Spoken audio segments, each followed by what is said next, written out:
What is going on, fellow alchemists? Welcome to Astrology. We finally here, we've done it. We've gone through the majority of all the houses except for the moon in the 12th house and Pisces as well. So let's get stuck into this one. It's the moon in Pisces and the moon in the 12th house, and hope you enjoy it. So the moon in the 12th house and the moon in Pisces. What happens when the moon comes and sits in this part of your chart? Well, let's just start off with what the moon is and define it in the esoteric sense. While we do cover the exoteric aspects or the mundane astrology aspects, I always like to touch on the esoteric aspects as well, because I find those more important in the role of your spiritual evolution and your evolution in helping humanity move forward. So that being said, in of course exoteric astrology, what we see is that the moon is always responsible for our emotions and our reactions. So everything that we react or have a reaction to, the emotions generally generate from that reaction. Now that's at the lower sphere, the mundane and the exoteric aspects of astrology. But in esoteric astrology, the moon is all about the lunar nodes. This is why the moon actually rules over the sexual process itself, the coming of one and two together. And so that's why the moon is all about that process of connecting and transcending basically the physical realm of limitation and bringing in the astral and more spiritual planes into unison with our physical existence. So the moon is at the root of many ritualistic and ceremonial practices. The moon is at the root of a lot of the Abrahamic traditions in the sense of bringing communities and people together and bringing them under one influence, one lunar node, which is able to access into the ethereal and more spiritual higher dimensional realms that exist around us, and of course allow us to interact and synchronize with those energies on the other side. So now for Pisces and the moon sitting in the sign of Pisces, let's just define in esoteric sense what Pisces actually means. Of course, Pisces is all about the collective consciousness. This is the point where we've come through Aquarius, where we're learning to reassess ourselves and redesign ourselves in line with the collective and finally kill off the last essence of our singularity or our individuality in the physical plane and finally reattach ourselves into the collective consciousness. And that's what Pisces represents. This is why Pisces is also symbolized by the idea of two fishes looking in opposite directions. One fish actually symbolizes the evolution and the other fish symbolizes the involution. The evolution is finally achieving moksha or spiritual emancipation and leaving the constant grind of reincarnation, where you keep coming back and keep having to learn new lessons until you're able to finally ascend up the ascending arc into spirit.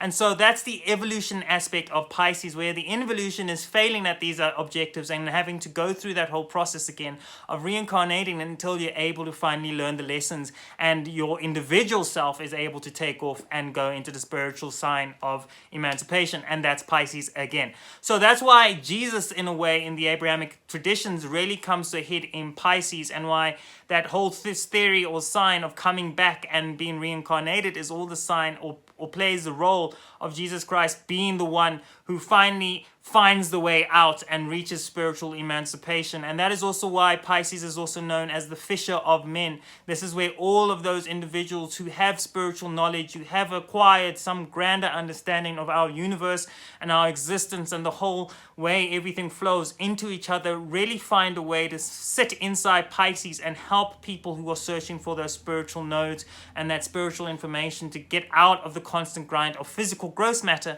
and finally find their way into spiritual emancipation. So Pisces is a very powerful sign.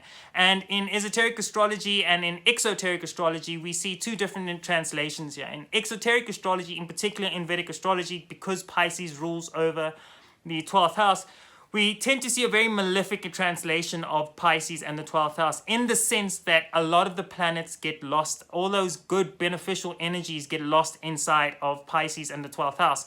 Unless, of course, those energies are Mars, Jupiter in tropical astrology, and of course, and tropical and Vedic astrology, and of course, in tropical astrology, Neptune.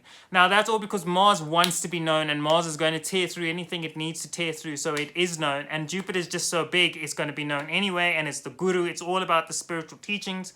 And of course, Neptune, which is about the conduit between our physical reality, our abstract thought, and our subconscious. So that's why they find exaltation here. So when you have the moon move into the 12th house or into Pisces, this is where we see a bit of the issue playing out, that a lot of those exoteric, mundane astrology aspects can really be kind of debilitated. All the good sides of the moon, that individual self, can get lost inside of Pisces. And that's what I see with a lot of people who have Pisces moon or Pisces in the 12th house, is that, moon in the 12th house, sorry, is that a lot of the issue here is that these people can get very lost in themselves and lost in the sense of their individuality amongst others. And so they don't share very much of themselves. However, in the esoteric translation, this is a really good placement for the moon, because the moon is that node. It is the ability to breach out of the physical reality and its restrictions and limitations, and finally grasp a touch of the spiritual collective.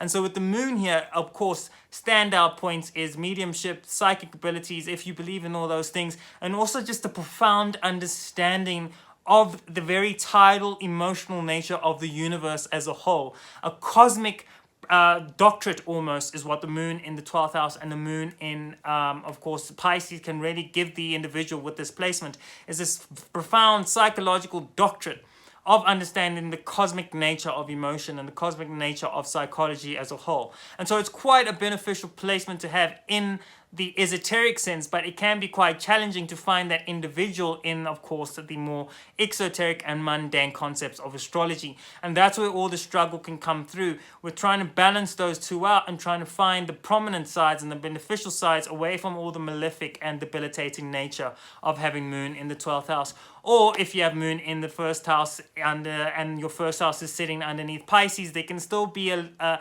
kind of limitation in how much you can interact with that energy and how much you can really feel infused with that energy, because the moon is hiding in that collective unconsciousness. And the moon is supposed to be somewhat of an individual-like energy in your chart, but at the same time, the paradox is that it's also involved in the greater gatherings and community and ritualistic practices that we see in religion and in spirituality as a whole. So fellow alchemists, I hope you really enjoyed that one. We are finished with the moon through the houses and the moon through the signs as well. So if you really enjoyed this video, please don't forget to subscribe. Drop a like down below, go into the comment section down below, and write and tell us what it's like having the moon in the 12th house and the moon in Pisces for you. Other than that, if you have any recommendations for me in regards to other videos, please drop that down. Tell me what you want to see, and take very good care of yourself. May the light be with you at all times. Goodbye.